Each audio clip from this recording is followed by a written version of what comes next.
மெய்ப்பராய் இருக்கிறார். இவன் தாழ்ச்சியடைவதில்லை. அவர் இவனை புல்லுள்ள இடங்களில் மேய்த்து இவனை அமர்ந்த தண்ணீர் அண்டை கொண்டு போய் விடுகிறார்.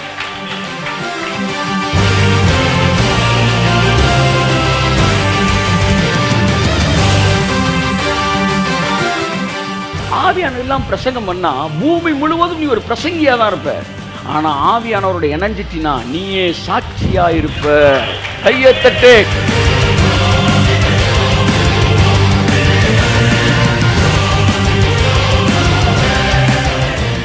நம்முடைய படிப்பு ஊழியத்தின் வெற்றியை நிர்ணயிக்கல.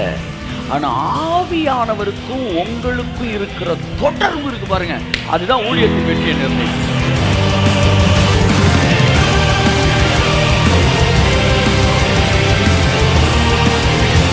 The role of Holy Spirit in your ministry. எல்லாம் சொல்லுங்க, the role of Holy Spirit in my ministry.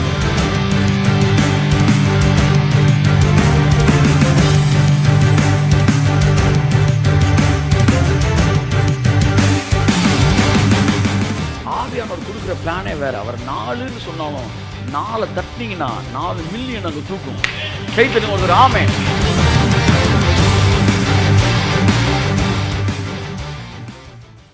நம்ம அறிவு ஊழியத்தோட வெற்றியை நிர்ணயிக்கல. நம்முடைய படிப்பு ஊழியத்தின் வெற்றியை நிர்ணயிக்கல. ஆனா ஆவியானவருக்கும் உங்களுக்கும் இருக்கிற தொடர்பு இருக்கு பாருங்க, அதுதான் ஊழியத்தின் வெற்றியை நிர்ணயிக்கும். ஆமே, கரெக்ட். ஆமே, நாமே நாமே நாம் எத்தனை பேர் அங்கீகரிக்கிறீங்க? ஆமேன்னு சொல்லுங்க. அதுதான் சார், அதுதான் சார். 12 வயதுல இயேசு கேட்ட கேள்விக்கு பரிசேயன்ல ஒருத்தன் பதில் சொல்ல முடியல. 12 means kingdom. 12 வயசுல கிங்டம் வந்துருச்சு. 12 வயசுல கேள்வி கேட்கிறாரு. 12 வயசுல அவருக்கு மறு உத்தரவு சொல்ல முடியாமல் திணறி இருக்கிறாங்க. பரிசேயர் சதுசேயர்லாம் வாயை திறந்தா 5 ஆகமத்தை அசராம ஒப்பிப்பாங்க. அவனுடைய மணிகள் கீழே வந்து அவன் எத்தனை ஆகமம் படிச்சிருக்கான்றதெல்லாம் இருக்கு. இந்த காலத்தெல்லாம் மக்களுக்கு, பாஸ்டர்களுக்கு இல்லை, மக்களே தெளிவா இருக்காங்க. ஹீப்ரூன்றான், கிரீக்குன்றான். கொஞ்ச நேரம் உட்காந்தீங்கன்னா விசிட்டி ஹவுஸ் விசிட்டிங் உங்களை உட்கார வச்சு ப்ரீச் பண்ணுற அளவுக்கு தே ஹாவ் வெல் ஸ்டஃப். நீங்கள் அறிவிலெல்லாம் ஜெயிக்க முடியாது, அபிஷேகத்தில் தான் நீங்கள் ஜெயிக்க முடியும். 12 வயசுல இயேசுநாதர் கேட்ட கேள்விக்கு பரிசேயன்லாம் அரெஸ்ட் ஆயிட்டான். ஏன் 12 வயசுல ஊழியம் ஆரம்பிக்கல? அதுதான் என் கேள்வி. அவர்களை விட மிகச்சிறந்த புலமை இயேசுவுக்கு இருந்தும் அவர் ஊழியத்தை ஆரம்பிக்கல. 30 வயதிலே, 30 வந்த பிறகு ஆரம்பிக்கல. ஆவியானவர் அவர் மேல இறங்கினார் பாருங்க, அதுக்கப்புறம் தான் ஊழியத்துக்கு என்ட்ரு ஆகிறார். கை தட்டு, கை தட்டு, கை தட்டு. நல்லா நல்லா நல்லா நல்லா நல்லா நல்லா நல்லா நல்லா நல்லா. The anointing of the Holy Spirit is the major need of a successful ministry. அபிஷேகம் உங்களுக்குள்ள இருக்கு. அது எவ்வளவாய் நாம் பயன்படுத்துகிறோம்? Are we using the anointing? Are we influenced with the anointing? Shekara malabadu ramana shantuna manadiyan ribala barvayatran shagara balabadi remena hadara mana madi remene shagara balabadi ramana ma shantune mena madiyankara bala. அந்த அனாயிண்டிங்ல ஒரு influence உங்களுக்கும் ஆவியானவருக்கும் இருக்கிற தொடர்பு தாங்க வெற்றி. ஆவியானவர் வந்த பிறகுதான் இயேசுநாதர் ஊழியத்தை ஆரம்பிக்கிறார். பரிசேயர்களுக்கும் சதுசேயர்களுக்கும் இயேசு கிறிஸ்துவின் ஊழியத்துக்கு இருந்த பெரிய வித்தியாசம் என்ன தெரியுமா? ஆவியானவர். சார் ஆவியானவர்னா என்ன சார்? அவர் சிறை விரிச்சார்னா பூமியை உள்ள வந்துடும் சார். ஆதியா 1 அதிகாரத்திலே தேவன் பேச பேச ஆவியானவர் தான் எல்லாத்தையும் சரி பண்றாரு. ஆவியானவர் உங்களுக்குள்ள இருந்தா தான் நீங்க பேசும்போது ஆவியானவர் உள்ள போய் சரி வெளிச்சம் உண்டாகட்டும்னா அங்க வெளிச்சம் உண்டாகும். ஆமா, காணிக்கை எடுக்க போறோம் நீங்க பேசுனீங்கன்னா ஆவியானவர் வேலை பார்த்தா தான் காணிக்கை வரும். இல்லாட்டி நீங்களா பையில இருந்து எடுத்து போட்டு நீங்களா போயிட வேண்டியதான். சரீர முயற்சி அற்ப பிரயோஜனம். இன்னைக்கு அற்பமான ரிசல்ட் பார்த்தது காரணமே அறிவின் பின்பாக சபை போனது. ஆவியானவர் தாழ்மையான சொல்லிக்கொள்ள விரும்புகிறேன். உங்களை ஆவியானவரோடு அதிக தொடர்பில் இருக்க வேண்டும் என்று இந்த வேளையில தேவனுடைய வார்த்தை உங்களை நோக்கி வருது. There is a great responsibility to the pastors, they must have a close relationship with the Holy Spirit. ஏன்னா நீங்கள் 1000 வருஷம் செய்ய முடியாத ஒரு நாளில் செஞ்சிருவார். 6 நாளைக்குள்ள ஆவியானவர் உலகத்தையே சரி பண்ணார். உங்கள் கிராமத்தெல்லாம் இந்நேரம் வந்து வேறு லெவலுக்கு போயிருக்கும் ஆவியானவர் உள்ளே விட்டுருந்தா. ஸோ நன்றாக கவனிங்கள், ஆவியானவர் எண்ணெய். ஏன் எண்ணெய்? எதையுமே ஈஸியாக்குறதுக்கு பேர் தான் எண்ணெய். திறக்க முடியாத பூட்டை எண்ணெயை போட்டால் திறந்துடும். நேற்று ஒரு லாக்கு பாருங்கள், திருகவே முடியல, துரு பிடிச்சிருந்துச்சு. எண்ணெயை போட்டோன்னா துருலாம் போயிடுச்சு. எண்ணெய் ஆவியானவர் வந்துட்டானோ உங்கள் ஊழியெல்லாம் ஈஸியாக மாறிடும். ஈஸியாக மாறிடும். சார் எங்கள் ஏரியாவில் ரொம்ப என்னது வணங்கா கழுத்து சார், லைட்டாக எண்ணெயை போடு, எல்லா கழுத்தும் கிளியர் ஆகிடும். எண்ணெய் இருந்தால் தான் எதுவுமே செட் ஆகுது.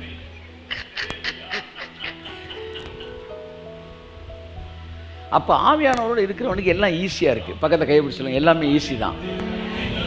ஆவியானவரோடு இருந்தால் எல்லாம் ஈஸி.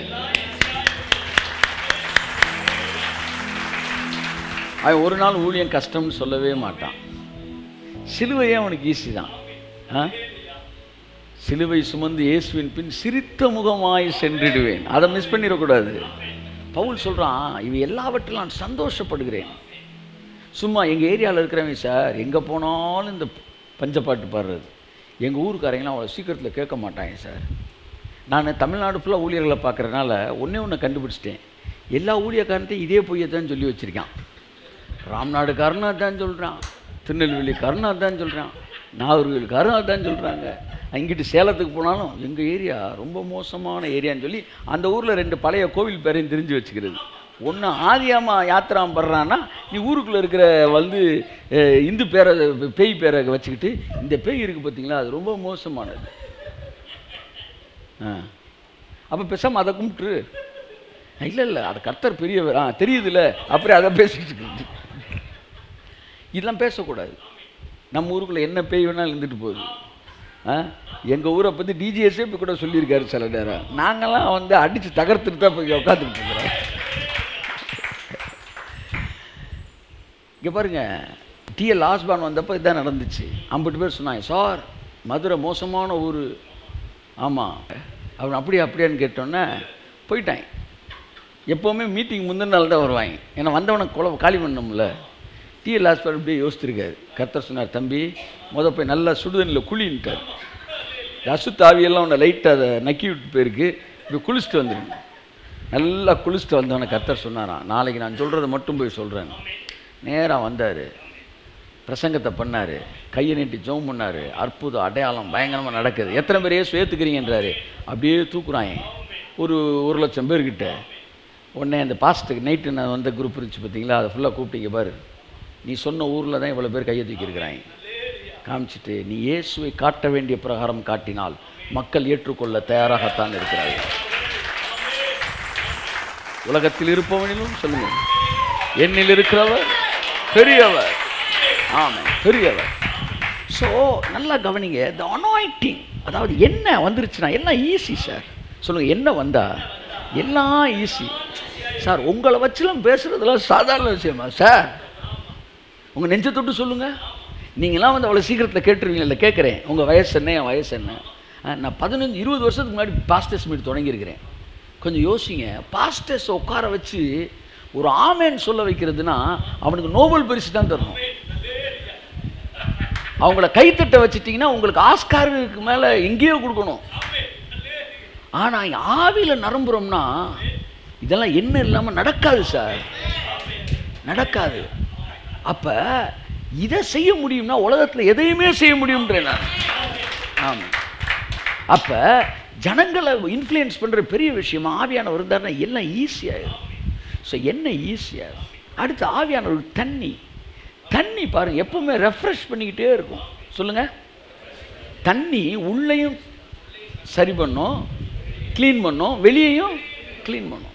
பாருங்கள், தண்ணி குடிக்க உங்கள் பாடியில் இருக்க டாக்ஸின்ஸ் எல்லாம் என்ன செய்யுது, அப்படியே என்ன செய்யுது, கழிவில் வெளியேறிக்கிட்டே இருக்குது. வாட்டர் ஃபாஸ்டிங் எடுக்க சொல்லலாம். எடுத்துக்கிட்டு தண்ணியாக தான் நீங்கள் குடிச்சிக்கிட்டே இருக்கணும். இன்றைக்கி ஒரு நாள் பாருங்கள், உடம்பு ஃபுல்லாக கிளென்சிஃபை ஆகும், ஸ்கின் எல்லாம் வந்து டோன் மாறும். அப்போ ஆவியானவரோடு தொடர்பில் இருக்கிறவன் எப்போவுமே வந்து ஃப்ரெஷ்ஷாக தான் இருக்கிறான் பாருங்கள். தண்ணியே குடிக்காதவன் கொஞ்சம் அப்படியே மக்கிடுவான். மக்கி அவனுக்குள்ளே வந்து டாக்ஸின்ஸ் அதிகமாகிடும். தண்ணி குடிக்காட்டி கிட்னி காலியாகிடும். இதில் நிறைய பக்க விளைவுகள் வருது சார்னா. தண்ணி ரொம்ப குடிக்கல சார், தண்ணி நல்லா குடிக்கணும். பக்கத்தில் பசங்க தண்ணி நல்லா குடிங்க, தண்ணி நல்லா குடிங்க. ஆமென். தண்ணி நல்லா குடித்தா இந்த சரீரம் நல்லாயிருக்கும். ஆவியானவர்கள் நிரப்பப்பட்டுக்கிட்டே இருந்தீங்கன்னா இந்த சரீரம் ஆவியின் சரி நல்லாயிருக்கும். ஸோ கிளென்சிஃபிகேஷன், ஹோலி ஸ்பிரிட்டோடு இருக்கிற கனெக்ஷன், அவன் மைண்டு கிளென்சிஃபை, இப்படி பல விஷயம். இயேசுக்கு இன்றைக்கி நான் ஒரே ஒரு மேட்டர் தான் பேசுவேன், 10 நிமிஷத்தில் முடிச்சுவேன். என்னென்னா, இயேசு வந்து 12 வயசில் அவருக்கு இருந்த நாலேஜில் அவர் ஊழியம் பண்ணலை, ஏன்னா அபிஷேகத்துக்கு எதிர்பார்த்தார். ஆனால் இங்கே நிறையா பேர் இயேசுவோட நிறைய நாலேஜில் இருக்காங்கன்னு நினைக்கிறேன். அவங்க வந்து என்ன செய்கிறதில்ல, அபிஷேகத்தையே கேர் எடுக்கிறதில்ல, அப்படியே வெறும் வந்து வசனத்தை நம்பியே போயிடுறது. அதை சொல்லி ஃபஸ்ட்டு செஞ்சுரியில் வசனத்துக்கு பைபிளே இல்லை, ஆனால் ஆவியானவர் மட்டும்தான் இருந்தார். கைத்தட்டுங்க. அவர்கள் பேசின வார்த்தை, அவர்கள் பிரசங்கித்த பிரசங்கங்கள், இவைகள் எல்லாம் 2000, 3000, 5000 அள்ளிட்டு வந்துச்சு. சார் ஆவியானவர் சார். பக்கத்தில் கொஞ்சம் முகத்தை பார்த்து சொல்லுங்கள். இப்படி 2 பக்கம்லாம் கை கொடுக்காங்க, ஒரு பக்கம் கையை கொடுங்க. அவர் கண்ணை பாருங்கள். ஆவியானவர் சார், ஆவியானவர் சார், ஆவியானவர் சார், ஆவியானவர் சார். நேற்று ஒருத்தர் பேசியிருந்தார். அந்த கண்ணு லுக்கு வந்து it is the meeting spot of சோல்ஸ்ன்றார். ஆத்துமாக்களின் சங்கமமாக கண்ணில் பார்க்குறது. கண்ணில் பாருங்களேன், பார்த்து சொல்லுங்கள், ஆவியானவர் சார், எங்களை நோக்கி பார் அப்படின்னா பாருங்கள். பாருங்கள், ஆவியானவர் சார், ஆவியானவர், ஆவியானவர் சார். அறிவில்லை சார், ஆவியானவர். இன்னைக்கு ஆவியானவருக்கு நீ இன்னையிலேருந்து ஆவியான முதல்ல கொடுங்க. அடுத்த 1 மாதத்துக்குள்ள உங்கள் மினிஸ்டரில் புது கதவுகள் திறக்குதா இல்லைன்னு பாருங்க. இயேசு சரி, ஒரே ஒரு வசனத்தை நான் வாசித்துட்டு, the importance of the Holy Spirit அப்படி இன் யுவர் மினிஸ்ட்ரி, அப்படின்ற Holy Spirit role in your ministry, உங்கள் ஊழியத்தில் ஆவியானவருடைய பங்கு, உடைய முக்கியத்துவம் என்னன்றதை பேசி நான் முடிக்க விரும்புகிறேன். அப்போஸ்தலர் நடவடிக்கைகள் 1ஆம் அதிகாரம் 3 வாசிங்க. அவர் பாடுபட்ட பின்பு 40 நாளளவும் அப்போஸ்தலருக்கு தரிசனமாகி தேவனுடைய ராஜ்யத்துக்குரியவைகளை அவர்களுடனே பேசி அநேகம் தெளிவான திருஷ்டாங்கங்களினாலே அவர்களுக்கு தம்மை உயிரோடு இருக்கிறவராக காண்பித்தார். 40 நாளளவும் பேசினார், திருஷ்டாந்தங்களினாலே உயிரோடு இருக்கிறவராய் காண்பித்தார். 40 நாள் பேசியிருக்கிறார். இயேசுவே பேசியிருக்கார். எல்லாம் சொல்லுங்க. 40 நாள் செமினார். எங்கேயாச்சும் அட்டன் பண்ணியிருக்கீங்களா? உபவாச ஜெபம் இல்லை, செமினார். 5 நாள் பார்த்துருப்பான், 7 நாள் பார்த்துருப்பான், 21 நாள் பார்த்துருப்பான். 40 நாள் இது அண்ணே நடத்திருக்காரு.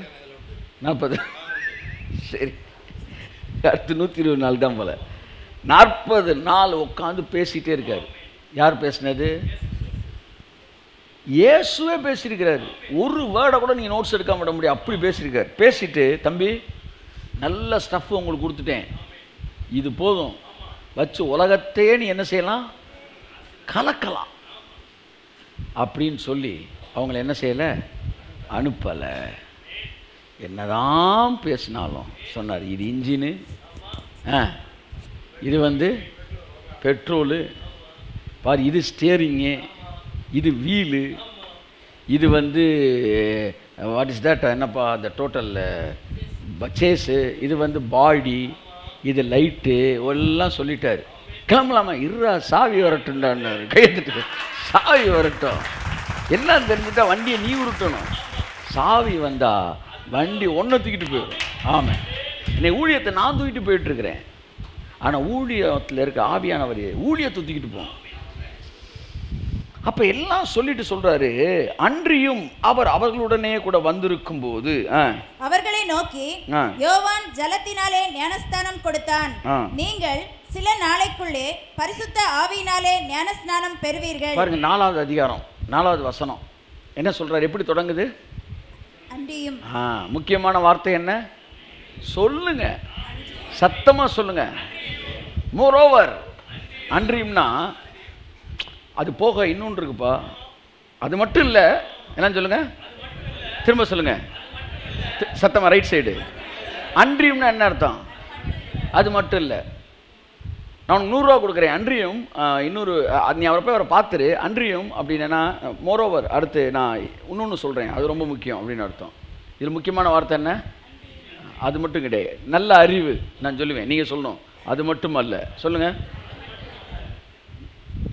நல்ல அறிவு, நல்ல திறமை, நல்ல புலமை அன்றியும். இவ்வளவை நீ கேட்ட பிறகு கர்த்தர் சொல்றாரு, இங்க பாரு, இன்னும் கொஞ்ச நாள்ல பரிசுத்த ஆவியினால் நீ என்ன செய்வ? ஞான ஸ்நானம் பெறுவீர்கள். முங்கணும். எல்லாம் சொல்லுங்க. தண்ணியில சொல்லுங்க, தண்ணியில. அதுக்கு பேர் தான் ஞானஸ்நானம். சரி, இடுப்பளவு நிற்கிறீங்க. எவ்வளவு தெரியுது? பாதி தெரியுது. எல்லாம் சொல்லுங்க. அவர் பேசுகிறப்ப பாதி அபிஷேகம் தெரியுது, பாதி அவர் வந்துடுறாருயா. நெஞ்சளவு கறக்குனீங்கன்னா முக்கால்வாசி மறைஞ்சிருச்சு. என்னன்னு சொல்லுங்க. தண்ணியில் இருக்கலாம் மறைஞ்சிருச்சு, வெளியே இருக்கிறது தெரியுது. ஞானஸ்நானம் என்ன? முங்கிடுறது. முங்கிட்டீங்கன்னா அங்கே நீங்களே இல்லை, அங்கே மாம்சமே இல்லை, அங்கே சொந்த பிரயாசமே இல்லை. அப்போ ஆவியானவற்ற நம்ம டோட்டலாக மறையிற அளவு, நம்ம சுயமும் எண்ணமும் மறையிற அளவு அப்படியே ஞானஸ்நானம் எடுத்துரு ஆவியானவர். ஞானஸ்நானம் பெறணுமா ஆவியானவர்? சும்மா தொட்டுட்டு போயிடக்கூடாது. இந்த ஊரை எல்லாம் தொட்டு நோக்கம் வாங்கி பாருங்க. அந்த மாதிரி ஆவியானவர்கிட்ட தொட்டுட்டு போயிடக்கூடாது, முங்கிடணும். ஒரு மெசேஜுக்கு போகிறதுக்கு முன்னாடி ஆவியில் முங்கிடணும். ஞானஸ்நானம் பெறுவீர்கள். அடுத்த முக்கியமான வசனம். ஆகையால் நீங்கள் எருசலேமை விட்டு போகாமலும். எல்லாம் சொல்லுங்க, எல்லாம் சொல்லுங்க. இல்லை, கடைசி வார்த்தை போகாமல். பின்னாடி சொல்லுங்க, சத்தமா சொல்லுங்க. நான் கொஞ்ச நாளைக்கு முன்னாடி என்ன சொன்னார்? நீங்கள் புறப்பட்டு போங்கள்னார். இங்கே என்ன சொல்றாரு? போகாது. போகவா வேணாமா? போங்கள்னாரு. இங்கே போகாதீங்கன்னாரு. போங்க, போங்க, வாங்கிட்டு போங்க. Amen. So the role of the Holy Spirit is very important. சும்மா ஏதோ ஒரு வசனத்தை எடுத்துட்டு நம்ம பாட்டுக்கு பேசிட முடியாது. ஆவியானவருடைய அபிஷேகத்தை பெறாமல் நகலாத. அப்போ பைபிள் சொல்லுது, நீங்கள் போகாமல் என்னிடத்தில் கேள்விப்பட்ட பிதாவின் வாக்குத்தத்தம் நிறைவேற காத்திருங்கள் என்று ஆலோசனை சொன்னார், என்று. அனாயிட்டிங் இல்லாத ஊழியம் பண்ணாத. அனாயிட்டிங்கோட ஊழியம் பண்ண. அபிஷேகம் தான் முக்கியம். அபிஷேகம் இல்லாத ஊழியம் ஒரு விஷயத்தையும் சாதிக்காது. அது அற்ப பிரயோஜனம். ஆகவே தேவனுடைய அபிஷேகம், பரிசுத்த ஆவியானவருடன் இருக்கிற தொடர்பு இல்லாமல் ஊழியம் செய்யாதே என்று அவர்களுக்கு அவர் கட்டளையிட்டார். நிறைய பெரிய பெரிய டினாமினேஷன் இருக்கிற இடம் தெரியாமல் தூங்கிட்டு இருக்கு. பல கோடிகள் வருமானம் வந்துகிட்டு இருந்துச்சு, இப்போ வந்துகிட்டு இருக்கலாம், ஆனால் தூங்கிட்டு இருக்கு. ஏன் தெரியுமா? ஆவியானவர் அசைவாடுறது இல்லை, அம்புட்டு திட்டத்தில் போயிட்டு இருக்கு. அதான் ஆவியானவர் சொல்றாரு, என்ன திட்டம் போடுறான்? ஏன்னா இந்த வருஷத்துக்குள்ள 50,000 பேரை நாங்கள் பார்க்கணும். இந்த வருஷத்தில் 5 லட்சம் பேரை பார்க்கணும். நல்ல திட்டம் தானே சார்? 5 லட்சம் அப்படின்னா இந்த உலகத்தை சந்திக்கிறதுக்கு இன்னும் 1000 வருஷம் வேணும்.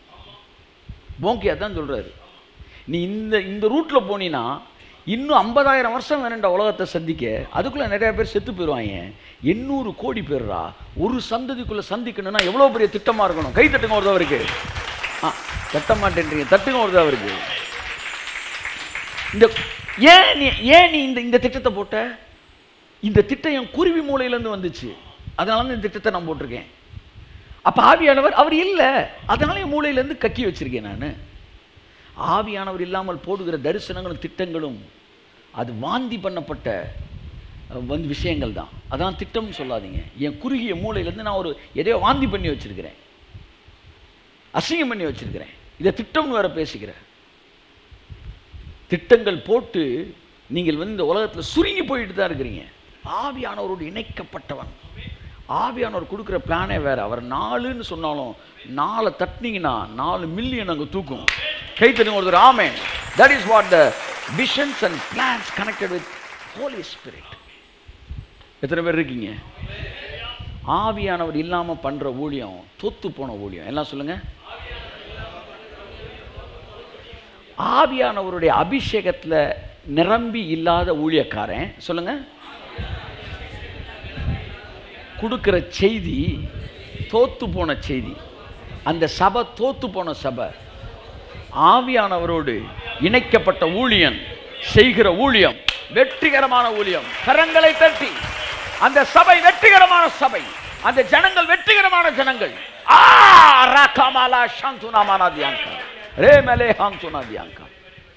என்னுடைய கேள்வி, ஹோலி ஸ்பிரிட் இல்லாம மெசேஜ் கொடுக்க முடியுமா முடியாதா? கொடுக்க முடியும். அது சிறப்பான மெசேஜா இருக்குமா இருக்காதா? இருக்கும் வாய்ப்பு இருக்கு. ஏரோதே பிரசங்கம் பண்ணியிருக்கிறான், தேவனுடைய சத்தம் சொல்லியிருக்கிறான். அவன் பேசுறான்னா நம்மளால பேச முடியும். நீங்க பேசலாம். இப்போ கூட அபிஷேகம் இல்லாமல் நீங்க செய்தி கொடுக்கலாம். அழகான முத்துக்களை நீங்க பார்க்க முடியும். சிறப்பான ஃப்ரேம்டு மெசேஜஸ் 6 பாயிண்ட் அடுக்கி வைக்கப்பட்ட விறகுகளை நீங்கள் கொடுக்க முடியும். ஆனால் ஆவியானவரோடு இணைக்கப்பட்ட ஒரு மனிதன் கொடுக்கிற செய்திக்கும் ஆவியானவரோடு இல்லாத மனுஷனுடைய ஊழியத்துக்கும் இருக்கிற மிகப்பெரிய வித்தியாசத்தை அப்போஸ்தலர் 1:8 மிக தெளிவாய் சொல்லுகிறது. அப்போஸ்தலர் 1:8 பரிசுத்த ஆவி உங்களிடத்தில் வரும்போது, பாருங்க, ஆவியானவர் இல்லாத போது நீங்கள் கொடுப்பவைகள் செய்திகள். ஆனா ஆவியானவர் உங்களுக்குள் வரும்போது நீங்கள் பலனடைந்து எருசலேமிலும் யூதேயா முழுவதிலும் சமாரியாவிலும் பூமியின் கடைசி பரியந்தமும் எனக்கு சாட்சிகளாய் இருப்பீர்கள். ஒரு தடவை கை தட்டுங்களேன், ஒரு தடவை இருக்கு. ஆமென். ஆவியானவர் என்ன சொன்னாரு? இங்க உட்கார்ந்திருக்கும் ஜஸ்டினே, நான் இல்லாமலும் ஆவியானவர் இல்லாமல் நீ பிரசங்கம் பண்ணலாம். ஆவியானவர் இல்லாமல் பிரசங்கம் பண்ணா பூமி முழுவதும் நீ ஒரு பிரசங்கியா தான் இருப்ப. ஆனா ஆவியானவரோட இணைஞ்சிட்டினா நீயே சாட்சியா இருப்ப. கையத்தட்டு, கையத்தட்டு. ஆமென், ஆமென், ஆமென். நான் ஐஸ்வர்யத்தை பிரசங்கிக்கிறது வேற, நானே ஐஸ்வர்யவானா இருக்கிறது வேற. நான் பில்லியன்ஸை பேசுறது வேற, நானே ஒரு ட்ரில்லியனரா இருக்கிறது வேற. நான் ஆரோக்கியத்தை பேசுறது வேற, நானே என்னுடைய வயதில் வாழ வயதின் ஆரோக்கியத்தை அனுபவிப்பது வேறு. கையத்தட்டி. ஆமென். நான் வெற்றி வாழ்க்கையை பேசுவது வேறு, நானே வெற்றிகரமான இளைஞனா இருப்பது வேறு. அது பிரசங்கி. அவன் பிரசங்கம் பண்றான், நான் பிரசங்கி இல்லை, நான் சாட்சி. கையத்தட்டே. ஆமென், ஆமென். நீ ஆவியானவர் இல்லாம பண்ணா உனக்கு பேரு பிரசங்கி.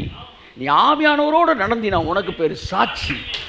அங்கதான் மக்கள் பார்க்குறான் இவன் வாழ்க்கையில். நான் அடிக்கடி சொல்லுவேன், நான் 100 பேர் என் செய்தி கேட்குறானா 70 பேர் நம்புவான். 70 பேர் அவன் வாழ்க்கையில் அனுபவிக்கிறான். 30 பேர் அனுபவிக்கல. 70 பேருக்கு ஒர்க் அவுட் ஆகுது, 30 பேருக்கு ஒர்க் அவுட் ஆகலை. அப்போ 70 பேர் நம்புவான், 30 பேர் நம்ப மாட்டான். ஆனால் 30 பேர் நம்புகிறான். ஏன்னா 70 பேர் அவன் வாழ்க்கையில் பார்க்குறான், 30 பேர் என் வாழ்க்கையில் பார்க்குறான். ஸோ 100 பேருக்குமே சாட்சி எங்கே இருக்குது? 70 பேருக்கு அவன் வாழ்க்கையில் சாட்சி இருக்கு, மீதி 30 பேருக்கு என் வாழ்க்கையில் சாட்சி இருக்கு. இன்றைக்கு வரைக்கும் உங்க பேருக்கு பிரசங்கின்னு பேர் இருக்கிறது காரணம் என்ன தெரியுமா? ஆவியானவர் என் ஊழியத்தில் பெரிய பங்கு இல்லை. பைபிளை திறந்த உடனே என்ன மெசேஜ் எடுக்கலாம் தான் நான் யோசிக்கிறேன். ஆனால் கண்ண மூடி ஆவியானவர் என்ன சொல்ல வராரு அப்படி கேட்கறது இல்லை. நான் வர்றதுக்கு முன்னாடி அப்படியே உட்காந்துருக்கிறேன். என் ஒய்ஃப் சொல்கிறா, என் வாழ்நாளில் உங்களை மாதிரி ஒரு மனுஷன் நான் பார்த்ததே கிடையாது. என்னாச்சு? மணி 10:45 ஆச்சு, இவ்வளவு கூலாக இருக்கிறீங்க. நான் கூலாக இல்லை, இப்போ தான் ஹாட் ஆகிட்டு இருக்கிறேன். நான் ஐம் இந்த கனெக்ஷன். பைபிளை திறந்து வைக்கிறது கூட பல நேரங்களிலே ஆவியானவருடைய இடைபெடுதலுக்கு தடையாய் மாறுகிறது. சில நேரம் ஸ்டேஜில் உட்காந்து பயமாக தேடிட்டு இருப்பேன். கர்த்தர் சொல்லுவார், ஆண்டவர் என்னோட பேசுவேன், பேசுகிறேன், கொஞ்சம் பைபிளை மூடு அப்படின்வார். கொஞ்சம் மூடு, நான் பேசுகிறேன்.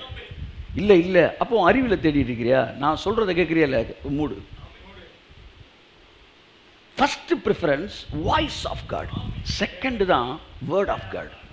First John the Baptist, second தான் ஜீசஸ் வராரு. அப்போ கடவுளோடு வாய்ஸ் ஆஃப் காடை என்னைக்கு நீங்கள் கேட்டு வாய்ஸை நீங்கள் பேசுகிறீங்களோ அந்த வாய்ஸு ஜனங்களுக்குள்ள ஆதியிலே வார்த்தை இருந்ததுன்னு வருது பார்த்தீங்களா? வெளிச்சம் உண்டாக கடவுள் இயேசு பிதா சொன்னார்ல, அந்த வார்த்தை எப்படி சிருஷ்டிச்சோ அப்படி அந்த வார செய்தி சிருஷ்டிக்கும் ஜனங்களுக்குள்ள. That is what the power of the voice of God. அப்ப ஆவியானவர் சொன்னார், பரிசுத்த ஆவி வரும்போது, நல்லா கவனிங்க, பரிசுத்த ஆவி வராத போது நீ பிரசங்கியா இருப்பாய், பரிசுத்த ஆவி வரும்போது நீ சாட்சியா இருப்பாய். கையை தட்டுங்க சார். ஆமென். இன்னைக்கு நான் பிரசங்கியா இருக்கிற காரணம் என்னன்னா, நான் ஆவியானவருக்கு பெரிய லெவல்ல முக்கியத்துவம் தர்றது கிடையாது. அதனால தான் பிரசங்கியா இருக்கிறேன். ஆனால் இன்னைக்கு ஆவியானவருக்கு முக்கியத்துவம் தர்றேனோ அன்னைக்கு நான் சாட்சி ஆயிடுவேன். ஐயா சூப்பர். நோட்ஸ் என்ன பார்த்து எடுத்துக்க.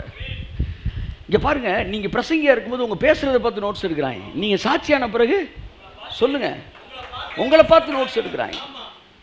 அதான் பவுல் சொல்கிறாரு, நீங்களே நிருபங்களாக இருக்கிறீர்கள். கொரிந்தியர் ஏன்ட்ட பார்த்துக்க, எபேசியர் ஏன்ட்ட பார்த்துக்க, கலாத்தியர் ஏன்ட்ட பார்த்துக்க, பிலிப்பியர் கொடுக்குறது ஏன்ட்ட பார்த்துக்க, குறைவுகள் நிறைவாகிறது ஏன்ட்ட பார்த்துக்க, பிலிப்பியர் 4:19 ஏன்ட்ட பார்த்துக்க, சங்கீதம் 23 ஏன்ட்ட பார்த்துக்க. இப்படி சங்கீதம் 23 உங்கள்கிட்ட என்ன செய்யணும்? படிக்கணும். சொல்லுங்க, படிக்கணும். கர்த்தர் இவன் மெய்ப்பராய் இருக்கிறார், இவன் தாழ்ச்சியடைவதில்லை, அவர் இவனை புல்லுள்ள இடங்களில் மேய்த்து இவனை அமர்ந்த தண்ணீர் அண்டை கொண்டு போய் விடுகிறார். அப்படி உங்களை பார்த்து படிக்கணும். இதோ கர்த்தருக்கு பயப்படுகிற மனுஷன் 128 உங்களை பார்க்குறப்ப அவன் சொல்லணுமா, இதோ அப்படின்னா பிஹோல்ட், கண்ணை திறந்து பார், இதோ உங்களை பார்த்து சொல்றான், இதோ கர்த்தருக்கு பயப்படுகிற மனுஷன் இவ்விதமாய் ஆசீர்வதிக்கப்படுவான். கையை தட்டி கையை தட்டி கையை தட்டி. போதும் பிரசங்கியின் வாழ்க்கை, போதும் பிரசங்கியாய் வாழ்ந்த வாழ்க்கை. என்றைக்கு ஆவியானவரோடு இருக்கிற தொடர்பு, உனக்கும் அவருக்கும் இருக்கிற தொடர்பு உயிருள்ளதாய் மாறுகிறதோ அன்றைக்குத்தான் நான் சாட்சியாய் மாறுகிறேன். இந்த வார்த்தையை போய் பிலிவர்ஸ்ட பேசிக்கிட்டு இருக்கிறோம். அந்த சகோதரி ரொம்ப சாட்சியான சகோதரி, இந்த சகோதரன் ரொம்ப சாட்சியான சகோதரர். ஆனால் இந்த வசனம் பிலிவர்ஸ்க்கே பேசல, இயேசு தம்முடைய சீஷர்களை பார்த்து பேசிய வார்த்தை. 40 நாள் சீசன்ட்ட பேசி சொன்னாரு, ஐயா அவர் சாட்சி சப்புன்னு அறிஞ்சிருவேன், அவனை சாட்சியா வைக்கல, நான் ஒன்றை தான்டா சாட்சியா வச்சிருக்கிறேன், ஒன்றை தான் சாட்சியா வச்சு.